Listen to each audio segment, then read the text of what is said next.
네, 글로벌 인사이드 통해서 주요 외신 기사 확인해 드렸습니다.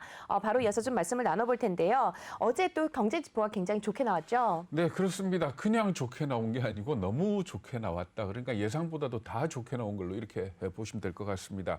3월 소매 판매 같은 경우에는 전월에 비해서 9.8% 늘어난 걸로 발표가 됐는데 당초 예상은 6.1% 늘어나지 않겠느냐 이렇게 예상을 했던 거고요. 그리고 또 뉴욕주의 엠파이어 스테이트 제조업 지수 그리고 필라델피아 연은 제조업 지수 모두 다 좋게 나왔습니다.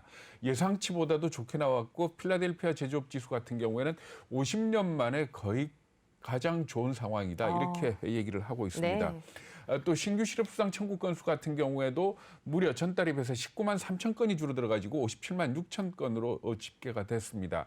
그러니까 평상시 그러니까 이 코로나가 오기 전에 주당 신규 실업수당 청구 건수가 어느 정도였는가 하면 대략 20만 건 조금 넘는 그런 수준이었거든요. 그러니까 지금 57만 6천 건이라면 뭐 앞으로도 가야 될 길이 멀기는 하지만 한 번에 20만 건 가까이가 줄어든다는 것 사실 자체가 굉장히 빠른 속도로 호전이 되고 있지 않느냐 이렇게 볼 수가 있는 겁니다. 네, 말씀하신 것처럼 소비가 또 늘고 고용이 호전이 되고 있습니다. 그럼에도 불구하고 금리가 왜 하락을 했을까요? 네, 국채 금리 어제 많이 떨어졌습니다. 6bp 이상 떨어졌는데 그러니까 전일 종가가 1.636이었고 오늘 같은 경우에는 1.528에서 1.646 사이에서 움직이다가 종가 무렵에는 1.574를 기록을 했습니다. 그러니까 다시 1.5대로 떨어진 그런 상황입니다.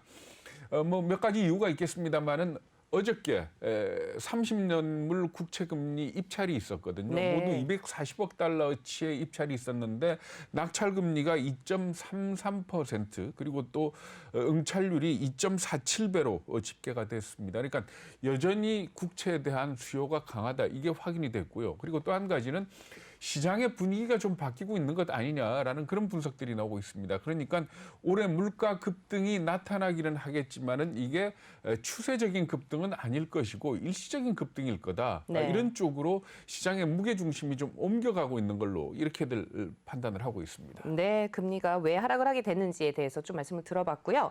또 구조적으로 인플레이션이 일어나기 어려울 것이다 이런 분석이 좀 있죠. 네, 몇 가지 지적들을 합니다. 그 대표적인 게 고용의 문제인데 그러니까 물가가 본격적으로 오르기 위해서는 고용이 늘어나고 임금이 올라서 이게 물가의 추동력이 돼야지 되는 건데 지금 현재 고용률을 볼 것 같으면 미국의 고용률은 68.34%입니다. 그러니까 지난해 3월 60%대까지 떨어졌다가 지금 68%로 올라오기는 했지만은 팬데믹 이전 수준에 어느 정도였는가 하면 71.7%였거든요. 네. 그러니까 아직 그까지는 많이 남아있다 이렇게 볼 수가 있고요. 그리고 또 3월 고용 지표에서 보더라도 시간당 임금이 오히려 0.1% 줄어들었습니다. 그렇기 때문에 아직은 물가 상승 압력이 고용 부분에서 강하지 않다 이런 해석들이 나오고 있고요. 그리고 또 좀 장기적인 입장에서 본다면은 4차 산업혁명 자체가 인플레를 막아줄 거다라는 그런 얘기가 나오고 있습니다. 뭔가 하면은 4차 산업혁명으로 일자리를 잃게 되는 데가 많죠. 그러니까 대고객 서비스라든지 일반적인 오피스 잡이라든지 하는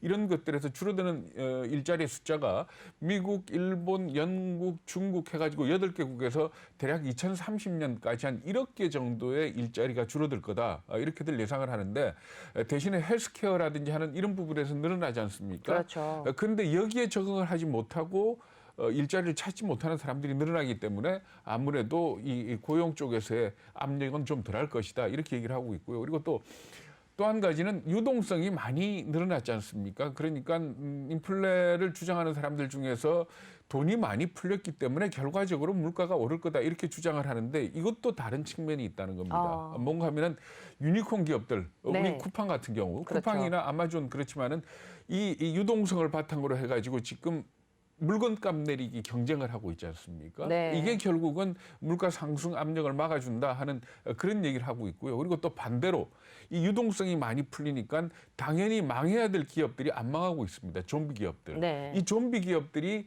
생산하지 않아도 되는 그런 물건들을 생산을 하니까 결과적으로 공급이 많아져서 물가가 안 오를 것이다 라는 그런 얘기를 하고 있습니다. 물론 뭐 이런 해석들이야 워낙 장기적으로 보는 거기 때문에 내일이라도 또 금리가 올라가면 다른 해석을 하겠지만 그렇죠. 현재 네. 우리가 처해 있는 여러 가지 상황들을 볼 때 물가가 오르지 못하도록 내리누르는 압력도 상당하다 이렇게 볼 수가 있는 겁니다. 네, 금리까지 이제 물가까지 한번 살펴봤고요.